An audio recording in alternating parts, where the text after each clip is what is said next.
Les images de Las Vegas ce matin, très tôt, vous le voyez. Christian Latête nous en parlait de ce panneau géant qui est installé. On va te manquer, mon ami, qu'on peut lire. Grégory Charles, on est très content de l'accueillir, qui a évidemment très bien connu René Angélil, Céline Dion. Vous avez tourné avec eux 2 ans, plus de 80 spectacles. Mais vous l'avez connu il y a longtemps, là. Racontez-nous l'anecdote. Moi, j'étais en train d'enregistrer un projet qui, à l'époque, pour nous, était extrêmement important. D'ailleurs, avec Radio-Canada. Mais il y a longtemps, là. On parle de début des années 80, là, j'avais 12 ans. Et on était dans un grand studio à Longueuil en train d'enregistrer ce projet-là. À l'autre bout du corridor, dans un minuscule studio, il y avait René qui enregistrait les premières chansons de Céline. Et au moment de la pause de lunch, il arrive dans notre studio, il dit « J'aurais besoin de quelqu'un pour faire des back vocals pour une chanteuse. » Et nous, pour vrai, notre projet était tellement gros qu'on pensait que c'était de la générosité d'aller chanter pour l'autre. Notre projet a disparu de la map.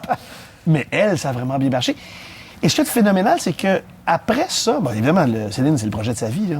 Mais après ça, il m'avait rencontré juste une fois, là.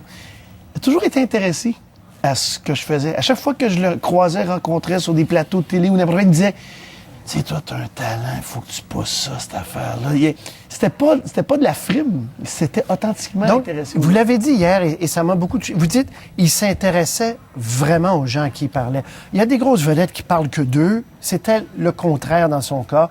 Il vous a appelé quand votre mère est tombée malade. Oui. Il était à l'hôpital. Moi, je suis tombé de scène il y a une dizaine d'années. J'ai ouvert les yeux après l'anesthésie. Qui était là? René Angélil. Et puis, l'affaire, c'est qu'il y en a aussi des gens qui s'intéressent à vous parce qu'il y a quelque chose qu'ils peuvent aller chercher.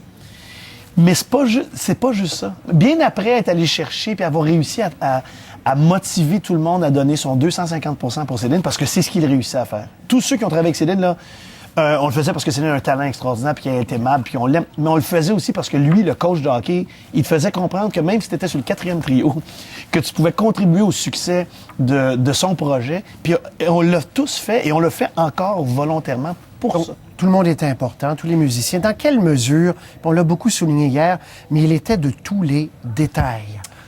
Moi, ce qui m'impressionne, c'est que, en général, les gens qui sont dans le détail, qui sont très méticuleux, sont aussi très agressants et très fatigants. René, c'est le gars le plus cool que j'ai rencontré dans ma vie. Cool, là. Puis pas juste parce qu'il y avait un débilant, puis cool, drôle, cool, intéressé à ce qui se passe, intéressé à faire des farces, intéressé à prendre un verre, intéressé à jouer aux cartes, toujours aller au restaurant, un bon vivant, un épicurien cool. Mais dans l'arrière de sa tête, ça roulait tout le temps. Toujours en train de poser des questions. Toi, si je voulais faire ça, qu'est-ce que t'en penses? Il était toujours en train de collecter de l'information des autres. Et encore une fois, c'est une marque extraordinaire. Le gars était au sommet de la pyramide, mais quand même intéressé à ce que tout le monde avait à dire autour et comment il pouvait avoir une dialectique qui se fait là. Aller chercher des opinions. Parce que son but, c'était que son projet, Céline, réussisse. Et j'ai envie de dire, si c'était possible pour lui de faire réussir les autres, il le faisait aussi.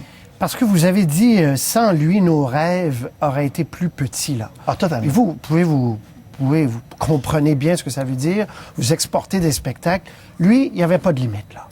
Il n'y avait pas de limite et il ne devait surtout pas y en avoir. Et le nombre de fois que j'ai entendu dans les meetings dire « On réglera ce qui est possible après. Réglons ce qu'on aimerait faire. » Il n'y avait jamais de limite à mettre. Et alors, quand on le côtoyait, on finissait par penser la même chose pour nous-mêmes. Bon, c'est sûr qu'il était inspiré par une chanteuse qui n'avait pas de limite. Céline, c'est une grande voix, mais c'est aussi une éponge. Elle peut faire n'importe quoi. Fait que c'est sûr que ça aide. Mais il le pensait pour les autres aussi. Alors, c'est pour ça que moi, je pense que dans le succès de Céline, évidemment, mais dans le succès de Véronique Dicker, de Arcade Fire, du Cirque du Soleil, et le cirque n'a pas besoin d'aide, là, ils sont puissants par eux-mêmes, mais je pense qu'il y a dans le succès de toutes ces entités-là, et certainement dans le mien en tout cas, aussi limité soit-il, il y a beaucoup de ce René avec les pieds sur terre, mais avec les mains tendues vers les étoiles, nous disant que tout est possible. Je vous ai entendu hier, Grégory Charles, à Franco Nuevo, à la radio, dire que vous avez été, vous, l'objet d'épisodes racistes, en tout cas au Japon notamment, pendant cette tournée-là. Racontez-nous, et que lui, oh là là, il a réagi à tout ça, évidemment. Mais évidemment, là, c'est très personnel, mais moi, je l'aime encore plus, René, parce qu'il aurait eu des raisons de juste vouloir étouffer des choses. Mais effectivement, en Asie, il y a un certain racisme. Je dirais général, pas juste pour les Noirs, pour tous ceux qui sont pas, dans le cas du Japon, tous ceux qui sont pas japonais, les gaijins. Mais ça m'est arrivé souvent pendant cette tournée-là que, oups, il n'y avait plus de place sur l'avion. Oups, il n'y avait plus de place dans l'autobus. Oups, et ça tombait toujours sur moi. Et à chaque occasion, René intervenait lui-même, était prêt à aller jusqu'aux autorités suprêmes pour dire ce qui se passe pour nous, ça va se passer pour lui. Sinon, vous allez avoir affaire à moi. Et on est 140 à pas monter dans l'avion, là.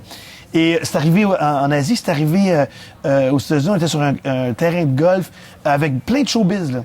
Et il y avait plein de...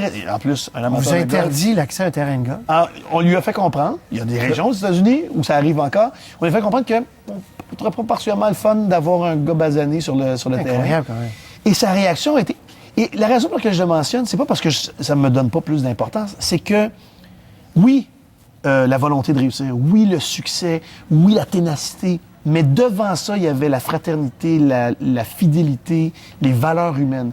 Et tout le monde dit la même chose. Et on l'a tous vécu dans notre fort intérieur de façon très personnelle. Il a, à un quelconque moment dans la vie de tous ceux que moi je connais qui ont travaillé avec lui, il a mis de côté son intérêt personnel ou l'avancement facile pour l'amitié puis les valeurs humaines. Et c'est pour ça qu'aujourd'hui, en fait, on est tous pleins à répéter la même chose. C'est un grand homme. Oui, un grand impresario, un grand coach, un grand artiste aussi.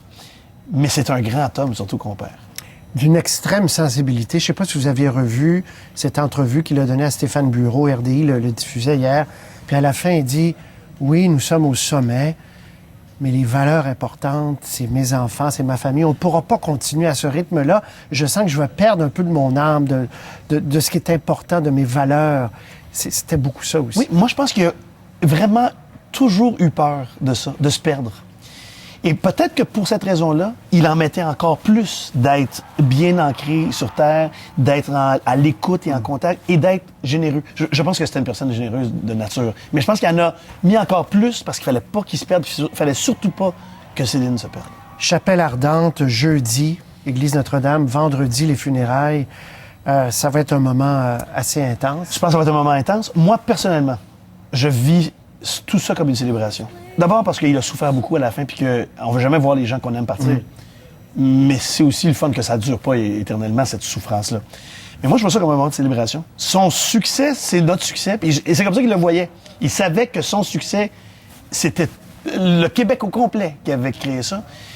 Et j'ai envie de dire, inversement, sa brillance, sa nature humaine extraordinaire, c'est aussi nous. Et il y a de quoi célébrer. En tout cas, il vous a touché, ça paraît. Moi, profondément. En plus de m'avoir donné un paquet de trucs, puis moi, j'étais assis à côté de lui dans le train, dans l'avion, puis là, il me disait, quand tu veux produire un enfant, il faut faire... Alors, moi, j'ai pas réussi à ce point-là, mais quasiment tous les jours, je entends le chef... maître. Le chef, comme ça qu'on l'appelait. On entend le chef nous dire, ça, c'est une bonne idée de faire ça comme ça. Mais toujours dans la générosité. Grégory Charles, c'est un plaisir. Merci. Merci, Patrice. À la prochaine. Salut.